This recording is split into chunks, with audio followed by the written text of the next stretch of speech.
Em Casa com Sibélia tá lá começando de uma forma gostosa, aqui nessa mesa maravilhosa, gente. Olha que coisa gostosa, tudo apetitoso, tantas coisas bonitas, gostosas. E nada como a gente receber as pessoas realmente nesse grande estilo, né? Eu acho que é muito gostoso a gente trazer essa alegria, este amor, né, em acolhimento e receber as pessoas aqui em Casa com Sibélia Tala. E é com muita alegria que hoje eu recebo a doutora Patrícia Leira. Ela é advogada, gente, especializada em direitos sociais. E ela vai poder nos contar então a sua trajetória, um pouquinho também sobre a sua trajetória e também a importância que é o seu trabalho perante uma sociedade. Seja muito bem-vinda, doutora Patrícia. Tudo bem, querida? Tudo ótimo. Muito obrigada por você ter me recebido aqui com essa mesa maravilhosa. Estou muito honrada com o seu convite. Obrigada, querida. E você é uma simpatia linda. Quero mandar um beijo para a Magda, também Nascimento, assessora de imprensa sua. A nossa querida também é a que está aqui filmando, a Luísa, uma querida também que veio te acompanhar aqui também, uma querida. Muito obrigada por você estar aqui também. E agora fala um pouquinho pra gente, doutora, por que você resolveu se especializar nesta área, né, tão importante que é o direito social? É verdade, Sibélia. Eu advogo faz 20 anos. Eu costumo dizer assim que nós não escolhemos a área que nos escolhe. Eu sempre fui muito ligada a questões sociais, sempre fui preocupada a questões dos direitos, questões históricas. Sempre fui vamos dizer assim, uma adolescente que estudava questões sociais. Então isso eu acho que já foi um sinal, né, de que eu talvez iria na advocacia para esse lado mais dos direitos sociais, né, no caso do direito do trabalho, direito da previdência social. E eu logo que iniciei minha carreira, eu fui trabalhar no escritório que era especializado em direitos sociais. Então isso... Você apaixonou? Na verdade assim, minha carreira foi trilhando nesse caminho, eu fui estudando mais a fundo, fui me habituando, fui criando uma experiência. E quando eu saí do escritório, eu montei o meu próprio escritório e já comecei a atender nessas áreas e estou até hoje. E é muito gratificante, é uma área que ela é apaixonante, a gente se dedica muito ao outro, é uma área que a gente se doa bastante, mas ela é muito gratificante, porque nossa visão é sempre trazer um proveito, vamos dizer, um abono, uma gratificação para o cliente. Então Sim. assim, você entra com os processos e entra com os pedidos e você tem vamos dizer, um êxito, um sucesso na causa, é muito gratificante. Porque isso ajuda muita gente. Sim. Isso distribui a renda da população, você traz conforto para as famílias. Então, assim, é muito gratificante mesmo. Eu acho que isso que me toca mais nos direitos sociais. Mas de toda forma, o direito, como, né, de maneira geral, é uma ciência que ajuda muito a sociedade. Ela ainda vamos dizer assim, um dos principais serviços que precisa existir para ter regras, para ter, vamos dizer, uma organização social. Então é imprescindível o advogado na sociedade, mesmo ela estando em uma constante modificação, inclusive modificações, né, com avanços tecnológicos. Sim. Agora, você já enfrentou como mulher, né, alguma saia justa em relação a ser advogada, entre mulher e advogada, por você ser mulher? Sim, lógico. Não, com certeza. Eu já enfrentei várias situações. Eu acho que toda mulher enfrentou. Em qualquer situação, qualquer profissão. Acho que toda mulher enfrenta em qualquer situação. A advogada ainda eu acho que é até um pouco melhor, porque você fala assim, eu sou advogada, as pessoas têm um pouco de medo. Né? Impõe um pouco. Uhum. Impõe, mas mesmo assim, eu acredito assim, eu tive uma formação familiar que isso realmente foi muito importante para mim. Então eu tive as mulheres da minha família foram sempre mulheres assim, vamos dizer, pioneiras, guerreiras muito fortes, estavam à frente do tempo delas.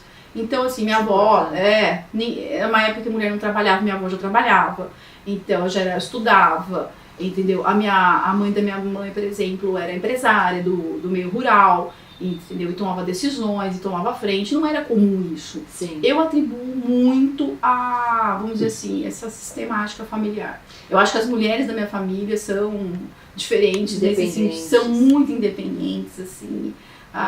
Então, com certeza isso influencia. Com certeza me influenciou, porque... um ponto importante mesmo, a criação da gente, ela é a tua base mesmo. Além das decisões, de seguir carreira, metas, eu acho que isso daí, você falou um ponto que é muito importante mesmo. Não, com certeza, assim, minha mãe, minha avó, minhas avós, assim, as famílias, as mulheres da minha família têm um perfil diferente nesse sentido. Que respeitam mesmo.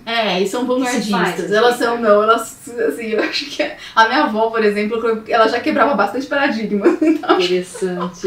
Então, pra época dela. Então, assim, eu tenho certeza que isso me influenciou. Tenho certeza absoluta. E você é de São Paulo? Eu sou do interior de São Paulo. Da onde? Da região de Ribeirão Preto. Olha, eu sou de Tupã. Tupã, assim, Marília e Tupã. No interior, Nossa, Ribeirão Preto é muito quente, aquela região também, Tupã mas ali eu vou te contar, engane, hein? Ribeirão Preto é uma cidade linda, quente, muito bonita, enfim, eu venho de uma família tradicional, do interior, enfim, e me casei, vim pra São Paulo, e adoro São Paulo, adoro. Eu também adoro Metrópolis. Eu adoro Metrópolis, sou uma mulher da comunicação, eu sou uma mulher de ficar no meio das pessoas, eu gosto muito de pessoas, eu adoro me relacionar com as pessoas, eu acho que o ser humano é a fonte de todo aprendizado. Verdade. E você acha que hoje, por exemplo, você acha que hoje está muito mais valorizado o caso do advogado do que antigamente? Tipo, você acha que hoje as pessoas procuram muito mais, tem um valor mais... é mais visado, está mais visto, é mais procurado do que antigamente, assim, a valorização do advogado em qualquer situação que seja, né, quando você precisa de um advogado, você acha que as pessoas procuram com mais rapidez? Eu acredito que o advogado, hoje mais do que nunca, porque nossa sociedade é cada vez mais complexa e, além dessa complexidade, existem fatos novos, gerando sempre fatos novos. Então, você tem o direito digital, você tem situações novas acontecendo, famílias, questões familiares se modificando. Então, os fatos sociais, eles vão caminhando numa velocidade mais rápida até que o próprio direito. Então, as pessoas ficam... As leis também, né? Tipo, as leis hoje também, elas demoram muito mais para serem, para mudarem também, né? Em relação ao que a gente vê nessa evolução, nessa crescente que a sociedade vem enfrentando, como é que fica a lei em relação a isso? Fica muito para trás? Fica para trás porque assim, não acompanha. Os fatos sociais, as modificações de comportamentos, elas têm uma velocidade muito maior do que a própria legislação. E aí cabe o interpretador, as pessoas que interpretam o direito, fazer essa adequação, né, com o que a gente tem de ferramentas para adequar os fatos sociais com as leis que existem hoje. Aí vem os estudos, as jurisprudências, né, aqueles questionamentos frente aos tribunais, aquela luta de retórica mesmo. Mas isso não frustra vocês, no caso da advocacia, de vocês verem que a lei, vocês estão numa evolução constante, num aprendizado constante e a lei fica para trás? Como é que fica essa dinâmica para vocês poderem ganhar, até mesmo concluir um processo? Então, mas esse é o motivo pelo qual o advogado se torna um elemento muito importante. Essa é a maior razão. Porque é o advogado que vai aos tribunais e vai falar sobre o novo, e vai fazer o direito evoluir. A advocacia é muito dinâmica e muito bonita nesse sentido. Isso me apaixonou. Porque primeiro que o advogado tem essa liberdade de expressão. Então ele argumenta, ele está vendo lá na frente, ele sabe que a lei não está acompanhando o caso concreto e o direito precisa evoluir.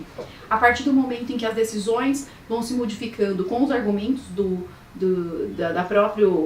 próprio processo de convencimento do juiz, consequentemente isso vai mudando a jurisprudência, vai mudando, vamos dizer, a mentalidade Que bom, né? Vai mudando a mentalidade dos tribunais e isso vai avançando até que isso seja motivo para um projeto de lei, por exemplo. Olha, está acontecendo tanto isso, por exemplo, o casamento de homossexuais. Está acontecendo tanto, quer dizer, está legalizado, já está reconhecido. Como é que eles vão se adequar frente às leis da Previdência Social, se eles não estão lá na lei, no artigo escrito expressamente que eles têm direito, mas eles estão casando, estão formando famílias, estão adotando filhos. Como é que vão ficar a situação familiar, a segurança dessa família? Enfim, aí é o advogado que tem que argumentar nesse sentido. Com as teses, né, com as teses científicas. E é legal a grande evolução, né? É maravilhoso. É maravilhoso ver esse crescimento, né? Mas é que eu falo assim, o advogado ele não pode temer a nada, ele tem que ter coragem, ele tem que enfrentar. Ele não pode cruzar os braços e falar, é assim, a lei é assim, acabou. Essa é a grande, vamos dizer assim, na minha opinião, a questão de você ser advogado e não ter medo, às vezes, de ter que argumentar certos assuntos, de não quebrar os paradigmas mesmo, dentro de um processo, dentro de uma sociedade, às vezes, para galgar aí uma argumentação que vai se tornar uma tese importante nos tribunais e que isso vai mudar a realidade das pessoas. Essa é a grande, vamos dizer, importância do advogado, e eu acredito que mais do que nunca, mesmo numa época tão tecnológica que nós estamos vivendo, e que tem uma facilidade de vamos dizer assim, de conseguir informações, de peças processuais, jurisprudências, todos os segundos. Você tem o Watson aí que está vindo com todo a vapor, que ele consegue até pensar milhões de vezes, né, do que os seres humanos, de fazer aquelas cruzamento de dados, e, enfim, big data.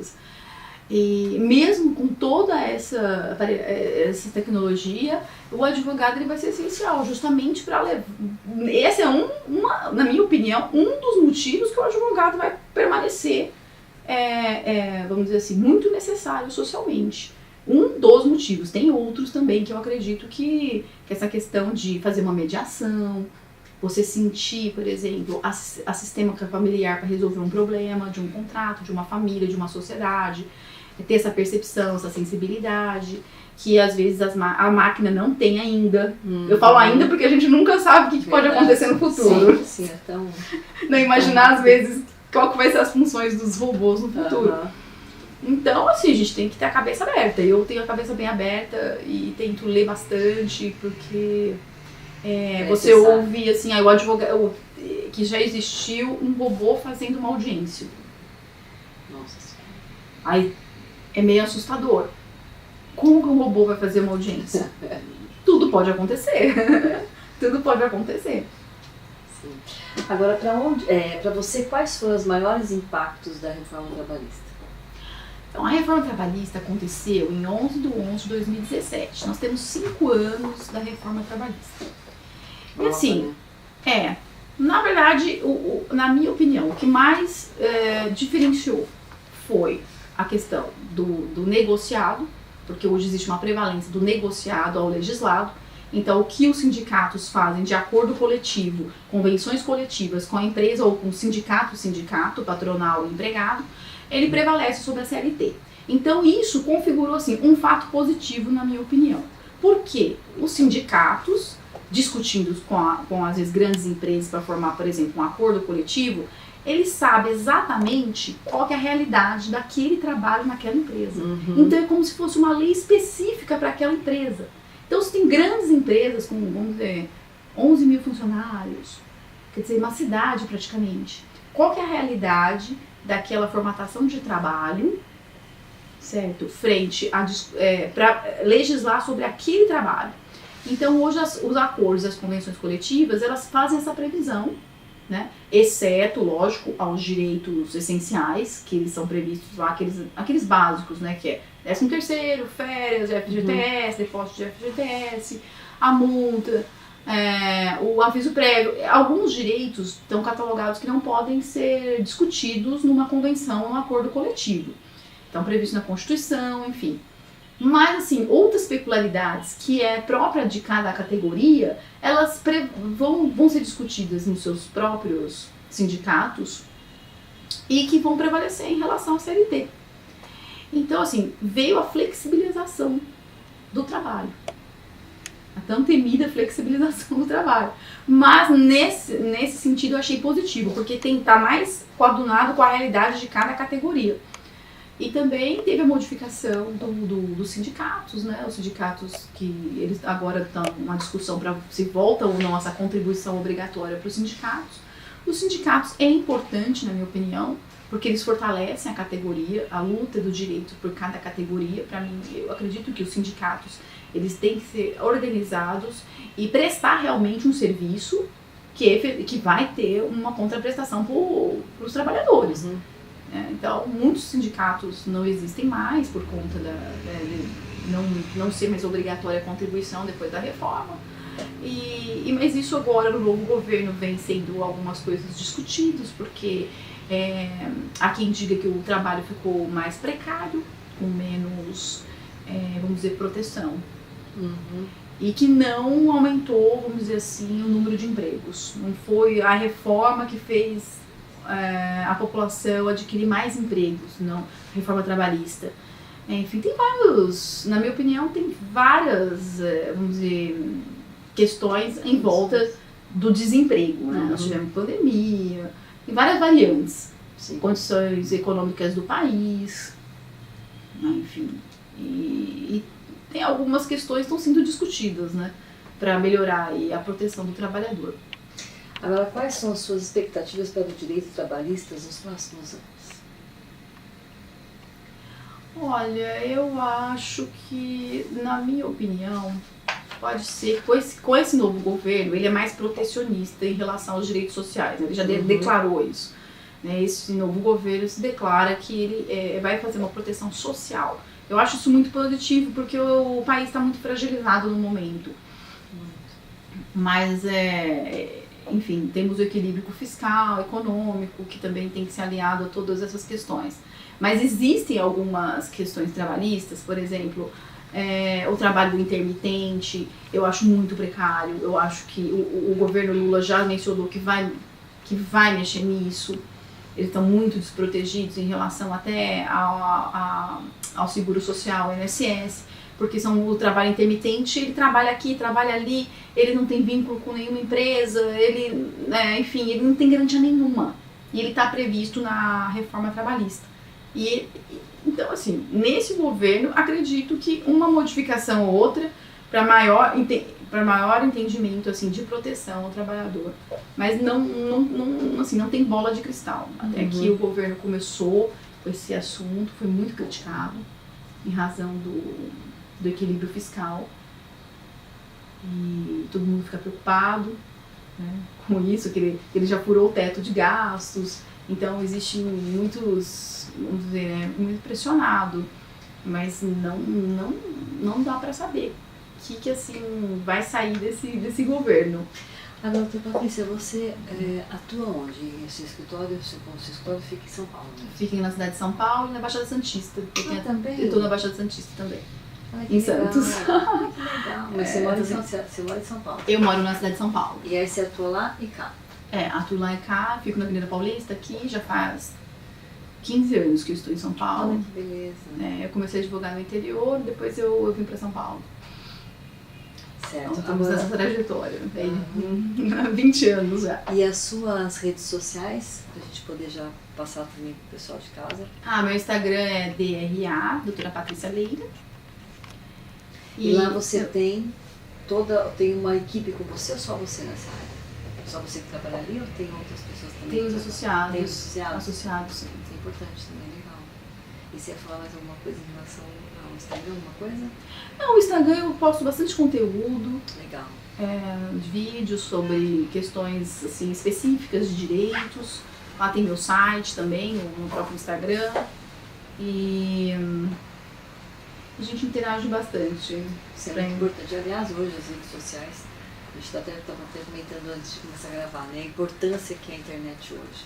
Hoje qualquer profissional tem o direito de expor, né? De falar, de poder levantar essa bandeira em relação ao seu trabalho e mostrar também, né? A importância que é de cada segmento e levar sempre informação para as pessoas, né? Para a sociedade. Eu acho que é muito importante você realmente ter também esse espaço de você poder tirar as dúvidas das pessoas. Eu acho isso muito bom, muito bom. Eu acho que a rede social veio muito para esse fim também. Deu voz a todos, sim, né? Sim. Deu voz a todos. E é uma forma de você realmente mostrar o seu trabalho, divulgar, eu acho isso muito importante. Agora, fala pra gente assim, pra você, a tecnologia teve grande impacto no direito? E como teve, você acha? Bastante. Tem o tempo todo. O tempo todo. A gente faz assim tudo mais rápido. Antes eu tinha uma pilha de livros, eu tinha uma biblioteca, eu estudava muito, todos os casos, eu tinha aquelas pilhas de livros, aquelas pilhas de processos. Então hoje está tudo muito rápido, você sabe onde encontrar, você tem os softwares que tem as jurisprudências, enfim. Aí é tudo acontecendo no Brasil inteiro, o tempo todo, tudo é muito rápido. Mas né? Mas a questão toda é saber trilhar todas essas informações, saber fazer a melhor estratégia, tem todo ter um conhecimento geral, né, de todas as áreas, para saber, todas as áreas estão interligadas, né? Agora, doutora Patrícia, fala um pouquinho pra gente de previdência, no caso. A reforma previdenciária trouxe alguma atualização benéfica ao contribuinte? Olha, especificamente ao contribuinte, ao segurado, eu não vejo. Eu vejo assim, vejo uma sociedade que no mundo inteiro está envelhecendo muito. A tabela do IBGE está cada vez mais. Verdade. E isso se tornou insustentável, né? Por exemplo, pessoas se aposentando com 40 anos, quer dizer, com 43 anos, aí a pessoa tem 2, 3 aposentadorias, às vezes, tem uma pensão também, às vezes. Então, assim, socialmente falando, é insustentável. Sim. Porque essas pessoas estão na sua capacidade máxima de trabalho, no seu auge, e aí elas aposentam. Sim, e aí tem uma renda. E aí tem uma renda, enfim, e isso daí também pode gerar uma pensão, e aí essa pensão durava antes da reforma para sempre, agora já não é mais. O valor também caiu 50% da pensão. Então isso tudo, na verdade... Você acha que isso pode vir a acabar? O quê?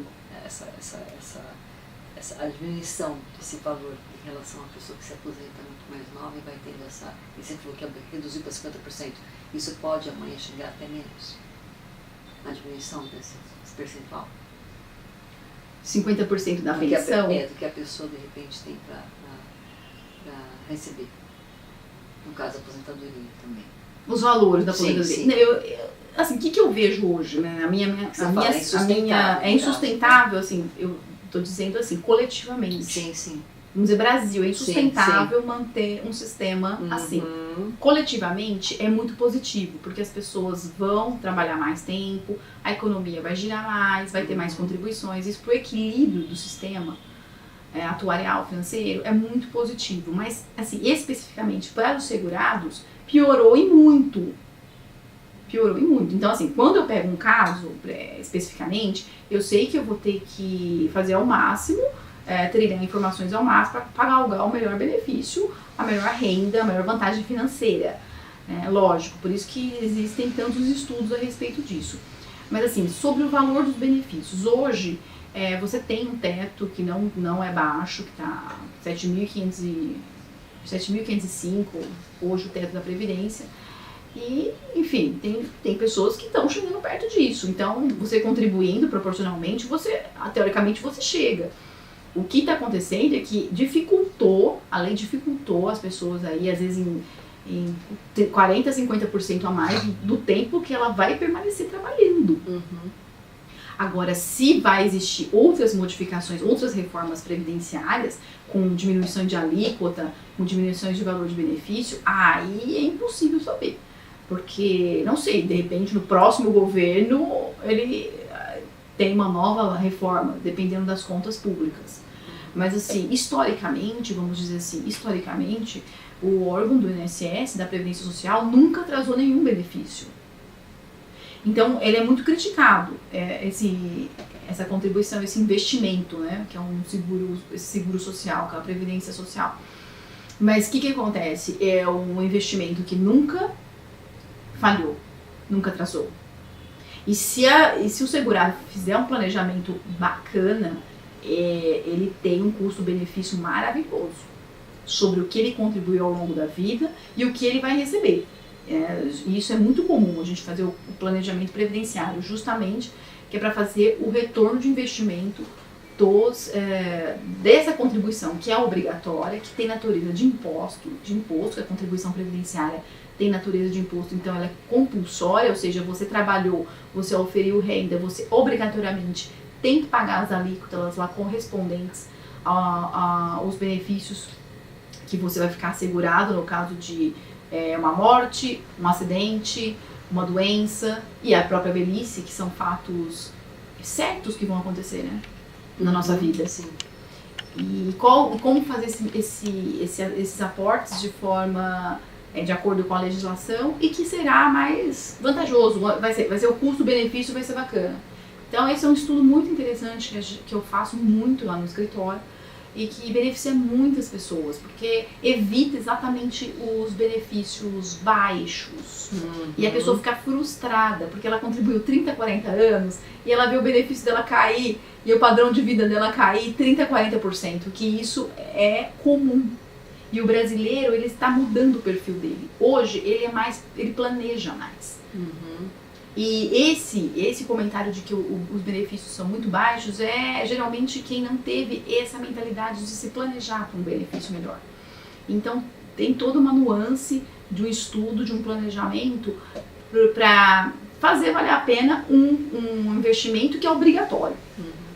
Então, eu costumo dizer que, assim, vamos dizer, não é quem ganha mais que R$ 7.500 necessariamente vai fazer uma previdência privada para complementar esse valor para manter o seu padrão de vida, mas vamos dizer assim, a classe média está dentro desse valor, certo, que é a maioria da população brasileira. Sim. Faltam 4 minutinhos, mas eu queria te fazer mais uma pergunta. Benefícios com licença maternidade, seguro-desemprego e auxílio-doença contam como tempo de contribuição para a aposentadoria? Então, vamos lá. O salário maternidade, que é a licença maternidade é o afastamento da grávida, né? A grávida vai se afastar por 120 dias, a partir de 22 dias da confirmação da gravidez, e depois ela vai receber o salário maternidade, que é pago pela empresa ou pelo INSS. Então, nesse período, sim, ela conta como tempo de serviço, esses 4 meses. E depois ela retorna para o trabalho normalmente, se ela não tiver uma complicação no parto. Se ela tiver uma complicação, ela pode ser afastada e depois receber o salário maternidade. Ela tem que se recuperar daquele problema de saúde. Isso, recentemente, o Supremo Tribunal Federal fez uma decisão a respeito, porque tinha grávidas que tinham o filho e depois tinham problemas, né, complicações no parto. E se ela recebia o salário maternidade, não, ela recebe o afastamento por incapacidade, depois mais o salário maternidade para, depois de recuperada, ficar com o seu filho. Então, achei bem positivo essa decisão aí do Supremo. Aí a questão do seguro-desemprego. O seguro-desemprego, né, que geralmente ele varia de 3 a 5 meses, ele não conta tempo de serviço, não conta tempo de serviço, mas ele é um benéfico para estender a qualidade de segurado no INSS. Então, se ele está desempregado, recebeu o seguro-desemprego, comprovou, ele vai ter 24 meses sem contribuição para o INSS para se manter ainda, ele consegue se manter filiado ao INSS e requerer benefícios nesse período, ele fica resguardado, né? Quer dizer, o seguro-desemprego, ele prorroga o período de graça, né? Essa afiliação com o INSS, caso aconteça alguma coisa nesses 24 meses. E o auxílio-doença conta tempo de serviço desde que ele volte a contribuir. Ele recebe o auxílio-doença e ele intercala com o trabalho. Se ele recebeu o auxílio-doença e depois tentar se aposentar, esse período não conta. Ele tem que voltar para o trabalho, voltar a contribuir, intercalando o período do auxílio-doença com o trabalho, aí esse período também é computado como tempo de serviço. Certíssimo. Olha só, Cláudio. Gostou das explicações? Ótimo. Tirou suas dúvidas? Bastante, viu? Doutora Patrícia, eu quero te agradecer muito pela sua presença. Volte sempre que quiser. Aqui em casa com Sibeli Atala, e deixa mais uma vez suas redes sociais, por favor, se deixar seu telefone, enfim. Meu Instagram é doutora Patrícia Leira, me sigam, lá tem meu site, meus contatos, meu telefone. Eu acho que o Instagram hoje virou tudo, né? Virou você, virou tudo. Nossa casa virtual, verdade. A nossa extensão. É verdade, isso mesmo. E então eu quero agradecer a todos vocês por ter estado com a gente todo esse tempo.